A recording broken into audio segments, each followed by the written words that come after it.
Hello, Mark. I'm Yuki. My student number is S0441042. I'm a freshman.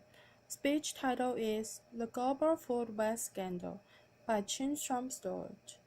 The job of uncovering the global food waste scandal started for me when I was 15 years old. I bought some pigs. I was living in success, and I started to feed them in the most traditional and environmentally friendly way. I went to my school kitchen and I said, "Give me the scraps that my school friends have turned their noses up at." I went to the local baker and took their stale bread. I went to the local greengrocer and went to a farmer who was throwing away potatoes because they were the wrong shape or size for supermarkets. This was great. My pigs turned their food waste into delicious pork. I sold that pork to my school friends' parents, and I made a good pocket money addition to my teenage allowance. But I noticed that most of the food that I was giving my pigs was in fact fit of human consumption, and that I was only scratching the surface. And that right the way up the food supply chain in supermarkets, greengrocers, bakers, in our homes, in factories and farms. We were hemorrhaging our food. Supermarkets didn't even want to talk to me about how much food they were wasting. I'd been round the back.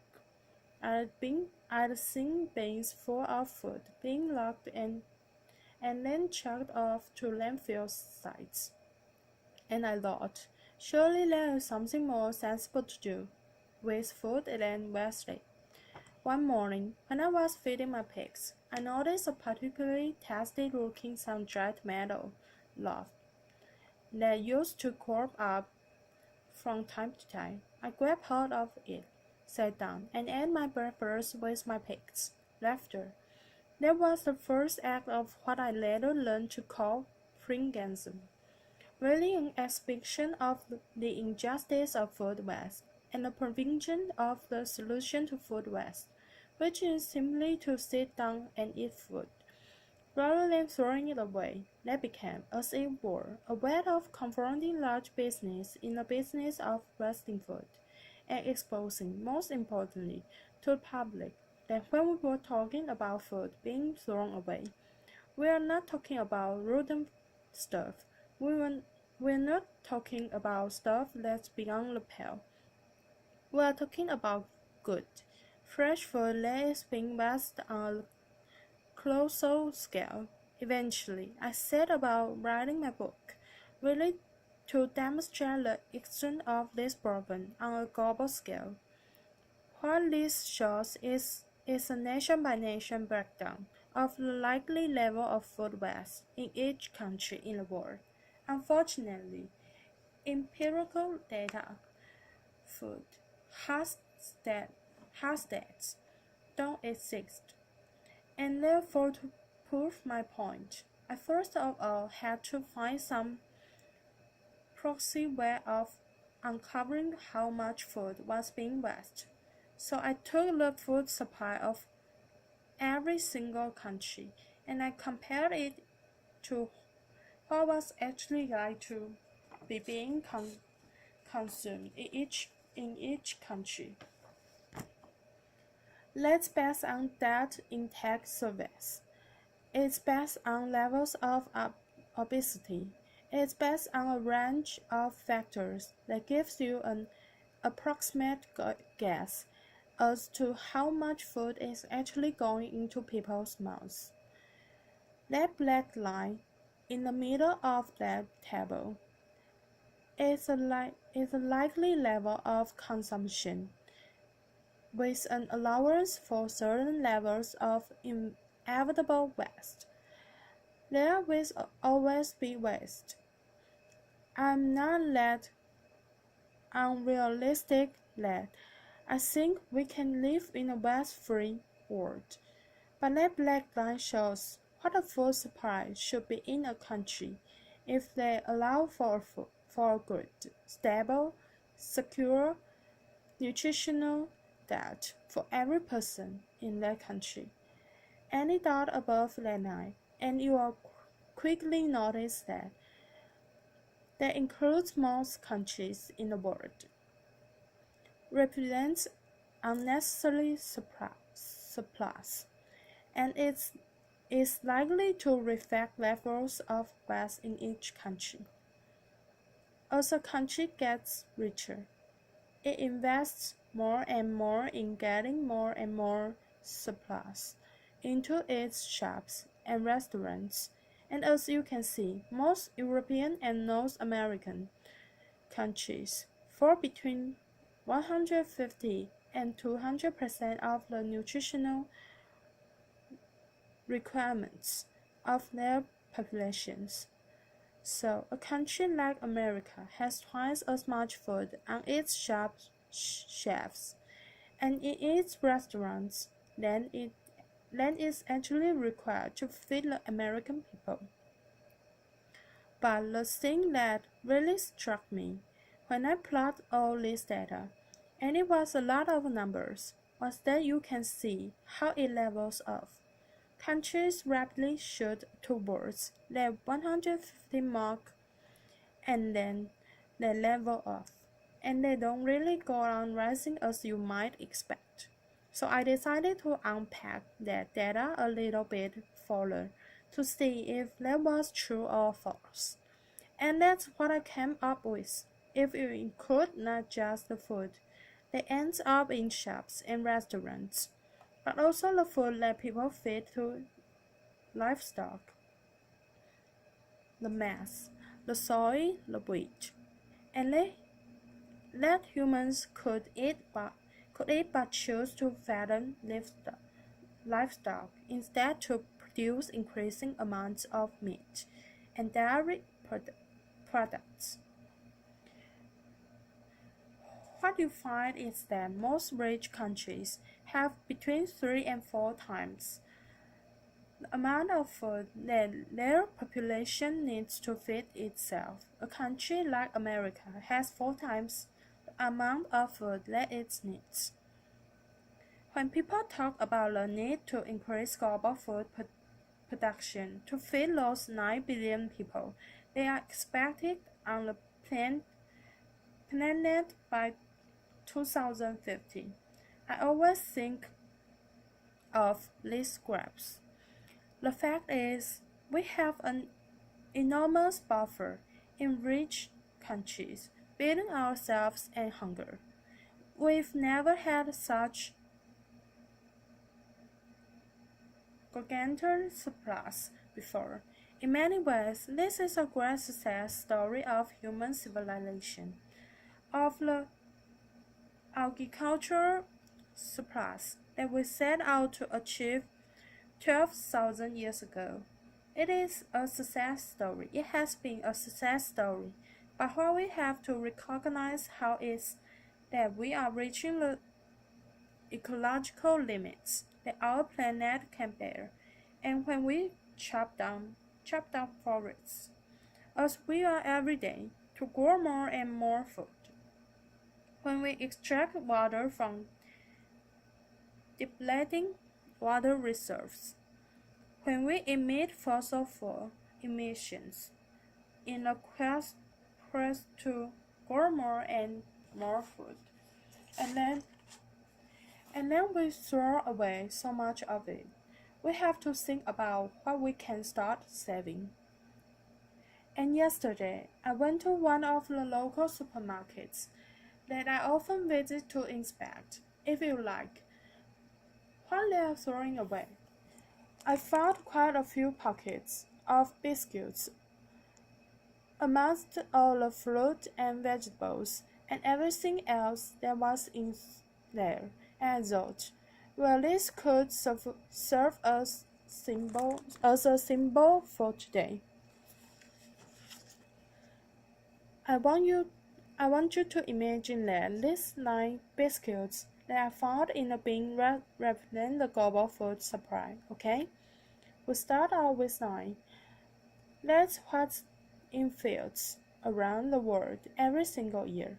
The first biscuit we are going to lose before we even leave the farm. That's a primarily associated with developing world agriculture. Whether it's a lack of inf- infrastructure, refrigeration, grain stores, even basic fruit crates, which means that food goes to waste before it even levels the fields. The next three biscuits are the foods that we decided to feed to livestock, the maize and wheat and the soya. Unfortunately, our beasts are inefficient animals and they turn two-thirds of that into feces and heat. So we've lost those two, and we've only kept this one in meat and dairy products. Two more we were going to throw away directly into bins. This is what most of us think of when we think of food waste. What ends up in the garbage? What ends up in supermarket bins? What ends up in restaurant bins? We've lost another two, and we've left ourselves with just 4 biscuits to feed on. That is not a superlatively efficient use of global resources, especially when you think of the billion hungry people that exist already in the world. Having gone through the data, I then needed to demonstrate where that food ends up. Where does it end up? We are used to seeing the stuff on our plates. But what about all the stuff that goes missing in between? Supermarkets are an easy place to start. This is a result of my hobby, which is unofficial bin inspections. Laughter. Strange you might think, but if we could rely on collaborations to tell us what they were doing in the back of their stores, we wouldn't need to go sneaking around the back, opening up bins and having a look at what's inside. But this is what you can see more or less on every street corner in Britain, in Europe, in Northern America. It represents a colossal vast of food. But what I discovered with I was writing my book was that this very evident abundance of waste was actually the tip of the iceberg. When you start going up the supply chain, you find where the real food waste is happening on a scale. Can I have a show of hands if you have a loaf of sliced bread in your house? Who lives in a household where that cursed, that slice at the first and last end of each loaf? Which lives in a household where it does get eaten? Okay, most people, not everyone, but most people. And this is, I'm glad to say, what I see across the world. And yet, was anyone seeing a supermarket or a sandwich shop anywhere in the world that serves sandwiches with crust on it? Laughter. I certainly haven't. So I kept on thinking, where do those crusts go? Laughter. This is the answer. Unfortunately, 13,000 slices of fresh bread coming out of this one single factory every single day. That fresh bread. In the same year that I visited this factory, I went to Pakistan, where people in 2008 were going hungry as a result of squeeze on global food supplies. We can contribute to that squeeze by depositing food in bins here in Britain and elsewhere in the world. We take food off the market shelves that hungry people depend on. Go one step up, and you get to farmers, who throw away sometimes a third or even more of their harvest because of cosmetic standards. This farmer, for example, has invested 16,000 pounds in growing spinach. not one leaf of which he harvested, because there was a little bit of grass growing amongst it. Potatoes, they are cosmetically imperfect, or going for pigs. Parsnips, that are too small for supermarket specifications. Tomatoes in Tenerife, or oranges in Florida. Bananas in where I visited last year, all being discarded. This is one that was for one banana plantation in all being discarded, perfectly indeed edible because they are the wrong shape or size. If we do that to fruit and vegetables, you bet we can do it to animals too. Liver, lungs, heads, tails, kidneys, testicles, all of these things which are traditional, delicious and nutritious parts of our gastronomy, go to West. Offal consumption has halved in Britain and America in the last 30 years. As a result, this stuff gets fed to dogs at best, or is incinerated. This man in province in western China is serving up his national dish. It's called sheep's organs. It's delicious. It's nutritious. And as I learned when I went to Koshka, it symbolized their taboo against food waste. I was sitting in a roadside cafe. A chef came to talk to me. I finished my bowl, and halfway through the conversation, he stopped talking and he started throwing into my bowl. I thought, my goodness, what taboo have I broken?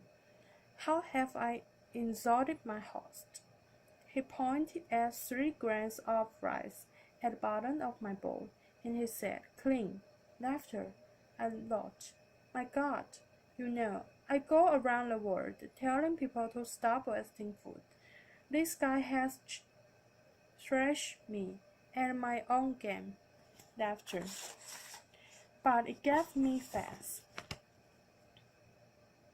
That we, the people, do have the power to stop this tragic waste of resources if we regard it as socially unacceptable to waste food on a colossal scale.